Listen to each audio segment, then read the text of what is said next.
Hello guys, welcome to my new vlog. आप सभी का स्वागत है मेरे न्यू व्लॉग्स में। तो जैसे कि आप सभी को पता है, कार्तिक मास चल रहा है और आज पूर्णिमा है और आज ही गंगा स्नान भी है और तुलसी पूजा भी। तो गाइस, आप सभी को पता है इस दिन को देव दीपावली भी बोला जाता है। इस दिन शाम को दिए भी जलाए जाते हैं। इस दिन को दीपावली की तरह मनाया जाता है। तो आज तुलसी पूजा भी है, तो मैंने तुलसी पूजा की व्यवस्था पूरी करी थी। पूरी बनाया, हलवा बनाया और माँ तुलसी के लिए उनकी श्रृंगार का सारा सामान लेके आए और मैंने पूजा शुरू कर दी थी।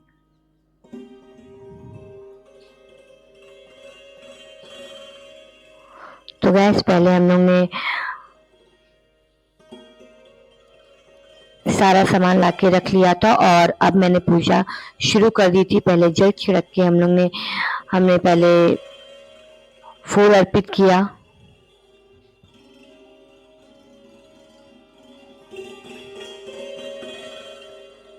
अपनी माँ को सुंदर सी लाल चुनरी चढ़ाई।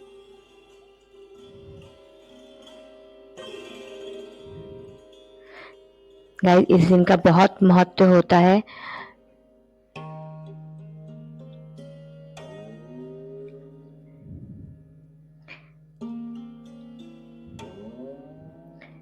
मैंने अपनी तुलसी माँ का श्रृंगार किया। मैं श्रृंगार में कभी भी पैकेट का सामान यूज नहीं करती। मैं वही सामान यूज करती हूँ जिसको हम लोग बाद में यूज कर सके। बिंदी, आल्ता, नेल पेंट, पाउडर, चूड़ियाँ, पीला सिंदूर, काजल, ये सारा सामान मैंने भी तुलसी माँ का लिया था।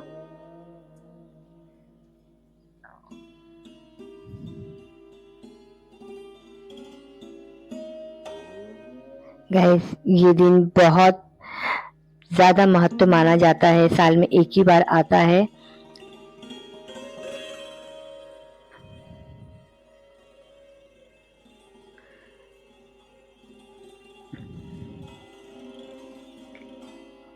गाइस, आप लोगों ने भी अपने घर में पूजा करी होगी, तुलसी पूजा। आप लोग किस तरह से करते हैं और आप लोग क्या क्या चढ़ाते हैं माँ तुलसी को? आप लोग भोज में क्या क्या रखते हैं? प्लीज कमेंट बॉक्स में जरूर बताइएगा। तुलसी हमें कोई भी काम करे, हमारे घर में भी एक तुलसी है जो हमें बहुत परेशान करती हैं, जैसे कि आप लोग देख रहे हैं।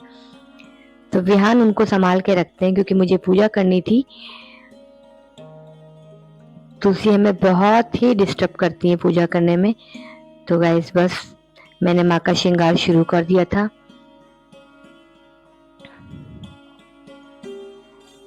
मैंने अपनी माँ के आलता लगाया।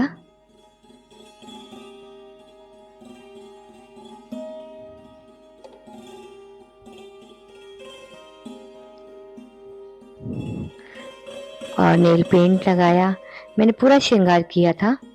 आप लोग करते हैं कि नहीं, या आप लोग सामान उनको अर्पित करते हैं? आप लोग भी जरूर बताइएगा कि आप लोग किस तरह से पूजा करते हैं।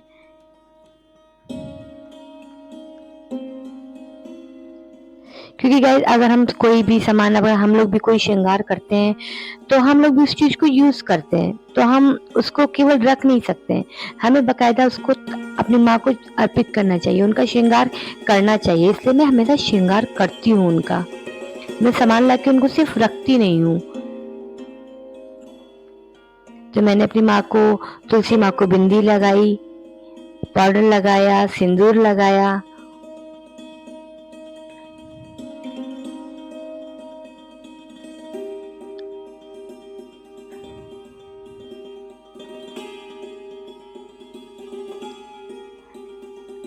गैस, आज क्या कहते हैं कि पूर्णिमा भी थी, तो मुझे पूर्णिमा का फास्ट भी रहना था। तो आज से मैंने फास्ट भी उठाया था, क्योंकि कहा जाता है कि कार्तिक के मास में या किसी भी अच्छे दिन में ही आप कोई फास्ट उठा सकते हैं, कोई भी व्रत उठा सकते हैं। तो एकादशी में पहले से रह रही थी, मुझे पूर्णिमा का फास्ट उठाना था, तो मैंने सत्यनारायण का फास्ट उठाया, व्रत उठाया मैंने। क्योंकि कार्तिक मास बहुत अच्छा माना जाता है। इसी दिन से, इसी मन से आपका जितना भी शुभ कार्य है, शादी विवाह है और जितने भी अच्छे काम होते हैं, हम लोग इसी मन से शुरू करते हैं। तो मैंने भी अपना व्रत कार्तिक मास के गंगा स्नान वाले दिन से उठा लिया था। और सबसे अच्छी बात ये थी कि हमारे दोनों चीज इसी दिन पड़ गई, तुलसी पूजा और हमारा सत्यनारायण भगवान की पूजा, और हमारा फास्ट तो मैंने इसी दिन से स्टार्ट कर दिया था। तो आज मेरा फास्ट भी है और तुलसी पूजा भी है। तो मैं सुबह से ही बस इन सब चीज़ों में लगी हुई थी। पहले मैंने हलवा पूरी बनाया, फिर विष्णु भगवान जी के लिए प्रसाद बनाया।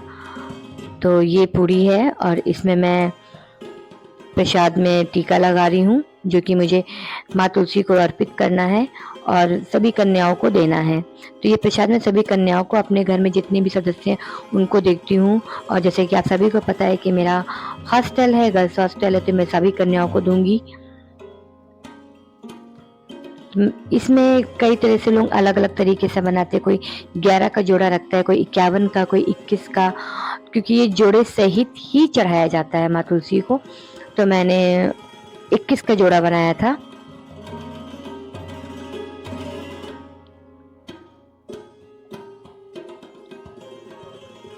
गाइस ये मेरे गौरा जी हैं, तो मैं इनको इसे गौर कहा जाता है।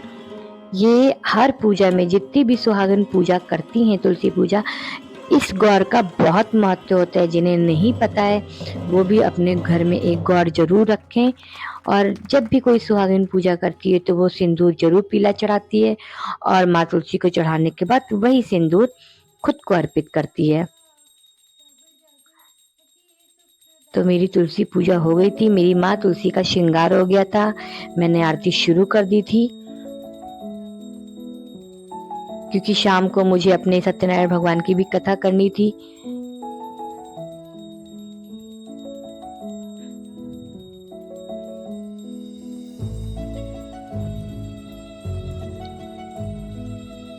गाइस आप लोग भी अब कमेंट बॉक्स में ज़रूर बताइएगा कि आप लोग किस तरह से पूजा करते हैं। मेरे वीडियो को लाइक शेयर सब्सक्राइब जरूर करिएगा। ये सब मैं आप लोग के लिए करती हूँ और अपने लिए भी करती हूँ, और चाहती हूँ कि आप लोग भी अपनी बातें हमसे शेयर करें, आप लोग भी अपनी चीज़ें हमें बताएं और हमसे शेयर करें, ताकि मैं भी उस चीज़ को समझ पाऊँ और मैं भी उस तरह से कर पाऊँ। मैं जितना करती हूँ, मुझे लगता है मैं सही कर रही हूँ, बट अगर मुझे से कुछ भी गलत होता है तो आप मुझे जरूर कमेंट बॉक्स में बताएं।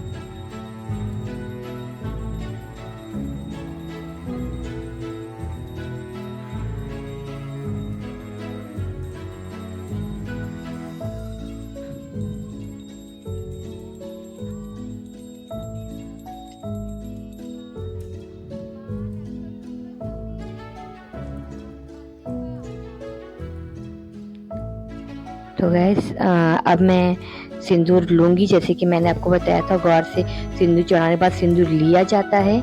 वो आप पे डिपेंड, आप 5 बार लीजिए या 7 बार लीजिए।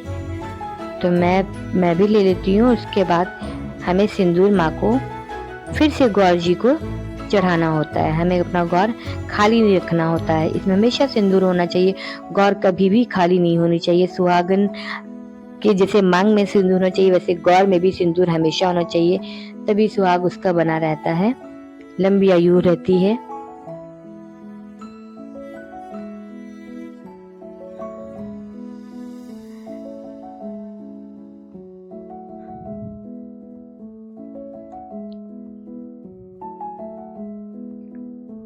तो गाइस बस माता रानी से यही विनती है कि आप हर साल हमारे घर ऐसे ही सुख शांति बनाए रखें। हर साल आप ऐसे मेरे घर में आए और मैं मन से आपकी हर साल ऐसी पूजा करती रहूं, और आप सबसे भी अपनी बातें शेयर करती रहूं। आप सबका भी कल्याण करे भगवान। हे माता रानी, सबका सुहाग बना के रखे, सबके घर में सुख शांति समृद्धि बना के रखे।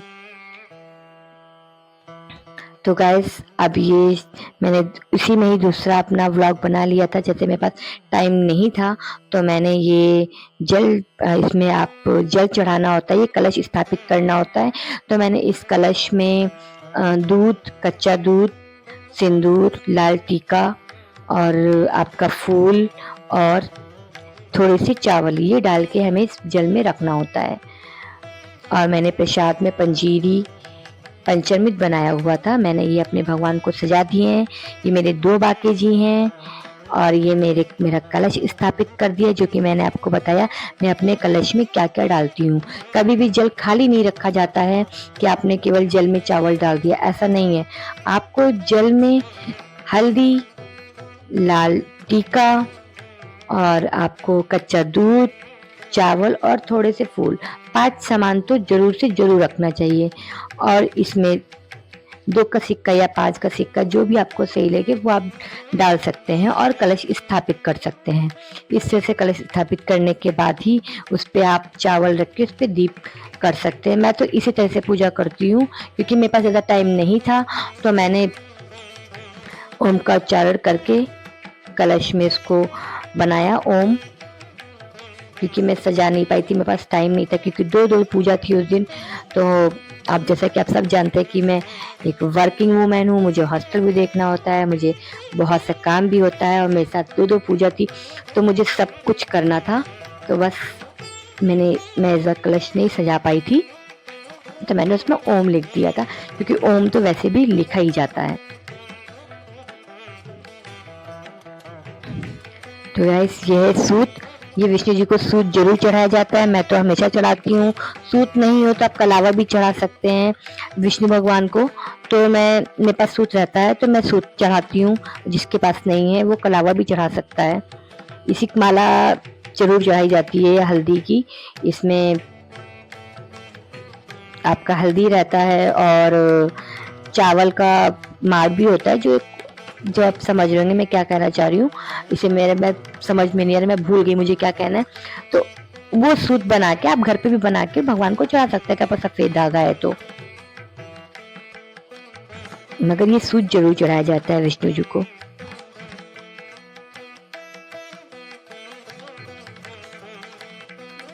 तो गाइस मैंने पूजा कर ली थी, मैंने टीका कर लिया था और अब मुझे कथा कहनी थी, तो अब कथा शुरू करती हूँ मैंने कथा शुरू कर दी थी।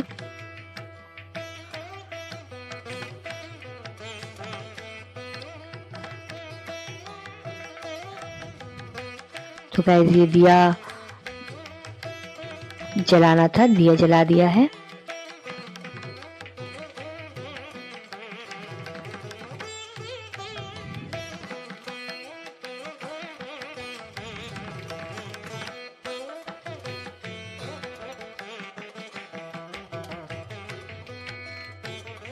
मेरी सास भी हमेशा ही सत्यनारायण भगवान की कथा ज़रूर करती थी। उन्होंने भी हमेशा से फास्ट रखा हुआ है, पर मैं नहीं रह पाती थी। मैं एकादशी का रहती हूँ, मैं थर्सडे विष्णु भगवान का रहती हूँ, बट मैंने पूर्णिमा का कभी नहीं रहा हुआ है। तो इस बार मैंने सोचा था कि मैं इस बार से उठाऊंगी, तो मुझे बहुत अच्छा शुभ अवसर मिला, मुझे कार्तिक मास में उठाने का शुभ अवसर मिला, तो मैंने कार्तिक मास में उठा लिया क्योंकि मेरी बहुत इच्छा थी कि मैं सत्यनारायण भगवान की कथा हर महीने पढूं और मैं उनकी पूजा करूं। इसलिए गाइस मैंने बहुत मन से उनका फास्ट शुरू कर दिया था। तो गाइस मैंने पूजा कर ली है और बस विष्णु भगवान से यही विनती है कि आप घर में, सबके घर में सुख समृद्धि बना के रखें, खुशियाँ भरपूर रखें। और प्लीज़ गाइस आप मेरी वीडियोस को ऐसे देखिएगा, ऐसे लाइक करिएगा, सब्सक्राइब करिएगा। जिन्होंने मेरा चैनल सब्सक्राइब नहीं किया है प्लीज़ सब्सक्राइब कर लीजिएगा, बहुत सारा प्यार दीजिएगा, बस आप लोग से यही रिक्वेस्ट है। तो गाइस आप सभी को जय नारायण, श्री राधे।